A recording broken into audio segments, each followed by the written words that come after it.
امروز با هم دیگه دوتا از خفن ترین سوتیای باب اسفنجی رو میبینیم. سوتیا که هیچ کس متوجهشون نشده. اون دکمه سب رو بزن که ویدیوی خفن تر رو با کیفیت تری بسازم. برو بریم. سوتی اول همینجاست که وقتی باب اسفنجی داره اختاپوس رو جراحی میکنه میبینیم که خون اختاپوس قرمزه، در حالی که خون اختاپوس در واقعیت آبیه. سوتی بعدی توی این صحنه اتفاق میفته، جایی که اختاپوس به جای خریدن پای سیب یک بمب میخره.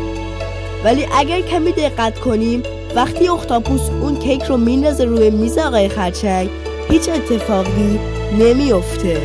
ولی توی صحنه بعد خرچنگ پرت کردن یه تیکه کوچیک کل مغازه منفجر میشه که این سوتی خیلی ریزی بود. اینجا کانال پرفکت و پر از فکت. من پرهامم و تا ویدیوی بعدی خدا نگهدارتون.